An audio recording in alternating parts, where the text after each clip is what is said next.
Mesdames et messieurs, bienvenue à Décryptage. Nous recevons aujourd'hui pour vous M. Albert Kofi Kona. Il est le secrétaire exécutif du Fonds de développement EVA. Il faut noter que la filière EVA est l'une des filières les plus organisées de Côte d'Ivoire. Le pays étant 7e producteur mondial de caoutchouc, mais premier producteur africain avec 600 000 tonnes.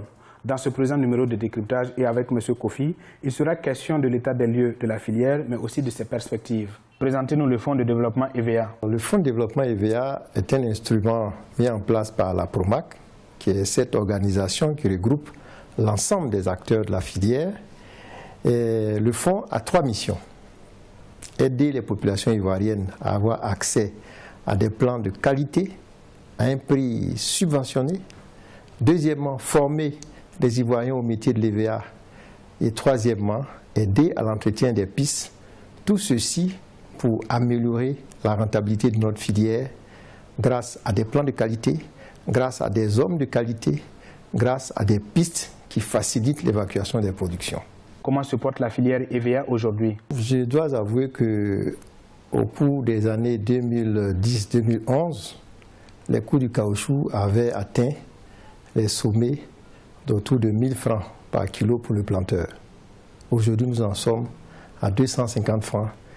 Nous avons perdu presque 3 quarts, à peu près plus de 70%. Ça impacte les revenus de nos planteurs et ça agit sur l'ensemble de la rentabilité de la filière. En termes de production, nous avons fait un gros effort avec le fonds, au point où, là où nous attendions 600 000 tonnes en 2020, déjà au 31 décembre 2017, nous sommes à plus de 600 000 tonnes. Nous avons donc dépassé déjà cet objectif et c'est de bon augure pour nous. C'est pour ça que nous nous préparons à attaquer d'autres chantiers qui visent à améliorer la compétitivité de notre filière et sa rentabilité. Parce que nous sommes sur un marché mondial, il n'y a pas qu'à être fort en Afrique seulement, mais il faut être fort dans le monde. Nous avons sur le marché des Malais, des Thaïlandais, des Chinois. C'est à eux que nous sommes en train de nous comparer. Et je vous assure, nous avons un classement honorable. Nous avons des rendements très bons par rapport à ces gens. On n'a pas du tout à rougir. Il y a de l'espoir donc pour notre aviculture. Le gouvernement a mis en place le projet de soutien au secteur agricole en Côte d'Ivoire pour soutenir 5 filières, notamment la filière EVA. Quel bilan faites-vous de l'action de ce projet? Puisque vous l'avez dit, il vous assiste dans l'entretien des pistes pour l'évacuation des productions. Je crois que la réponse est toute trouvée. La filière a été très bien inspirée en 2008 de mettre en place un fonds. Parce que lorsque les coûts se tiennent à des niveaux corrects et que vous mettez en place un instrument qui permette de faciliter l'accès à des plants qui vont donner des hauts rendements, ben, il n'y a pas meilleure voie pour améliorer vos performances. Et c'est ce que nous avons fait. Donc les planteurs ont eu accès à des plants de très bonne qualité, produits par des pépiniéristes, même villageois, pas forcément les agro-industriels. Donc ça a permis de créer de l'emploi. Et ceci a permis donc d'améliorer la qualité des plantations. On va insister sur le point que vous venez d'aborder. Le gouvernement a également initié des réformes. Votre filière doit s'associer à celle du palmier à huile pour créer une interprofession. Qu'est-ce que cela va apporter à la filière EVA? Il faut distinguer les choses. Il y a l'autorité de régulation d'un côté, et puis il y a les OIA, c'est-à-dire l'interprofession où on va se mettre avec le palmier. L'OIA palmier est déjà constitué. Nous allons constituer l'OIA EVA.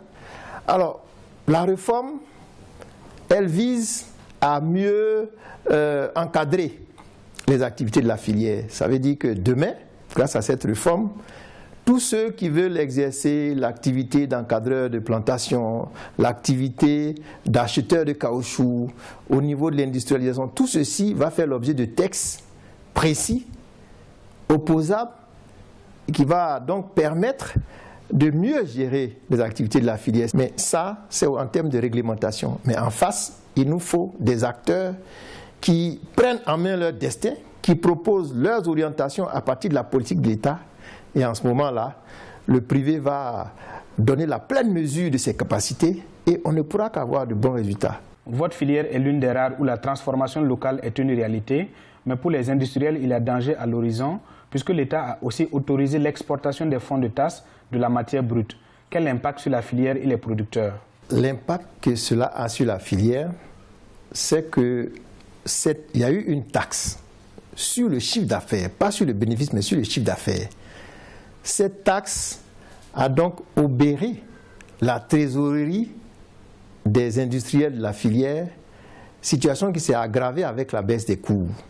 Aujourd'hui, nous sommes à une situation où, vu les cours, beaucoup de nouveaux usiniers ont plus tendance à exporter la matière première qu'à la transformer sur place, compte tenu du fait qu'il y a comme une niche qui est en train de se créer avec l'Asie, qui, elle, a construit beaucoup d'usines, mais qui n'a pas assez de matières premières. C'est le cas de la Malaisie et des fois en Chine. Donc, il faut un prix de dumping qui attire donc notre matière première, mais au détriment des industriels de la place. C'est pour ça que nous suggérons que cette taxe qui a été simplement réaménagée soit purement et simplement supprimée pour que, avec l'afflux de production, les investisseurs qui sont en train de frapper à notre porte soient incités. C'est ça le problème. Il ne s'agit pas de profiter d'une situation transitoire de prix à l'export dans un pays ou deux pour tuer, nous, notre industrie, alors que la vision de l'État, c'est de promouvoir l'industrialisation, la transformation, vu que c'est là que la valeur ajoutée est la plus importante et elle se distribue sur une plus large partie de la population. Au terme de cet entretien, quel est le message que vous voulez qu'on retienne ou la vision que vous voulez faire partager? Alors, d'abord, il nous importe de nous réjouir du projet PESAC. Le projet PESAC, comme je vous ai dit, nous a permis d'aller faire plus et mieux que ce que nous faisions déjà. Le PESAC nous a permis de renforcer nos capacités en tant qu'agence pour être en même de gérer des ressources importantes selon les règles de l'art. Le PESAC nous a aidé à élaborer une stratégie de développement des routes rurales. Et aujourd'hui, nous sommes donc prêts à aller au-delà. C'est-à-dire, il ne s'agira pas seulement d'aider des planteurs à avoir accès à des plants, mais pourquoi ne pas aller vers des programmes de construction d'écoles pour nos populations rurales, bénéficiaires de nos programmes, vers des programmes d'hôpitaux, mieux adresser les questions de pistes. Tout ceci pour permettre aux planteurs d'avoir un véritable impact de nos actions. Il ne suffit pas seulement de dire « Ah, on produit beaucoup, on produit au meilleur rendement », mais que nos parents vivent mieux et gagnent plus d'argent. C'est ça notre vision pour demain.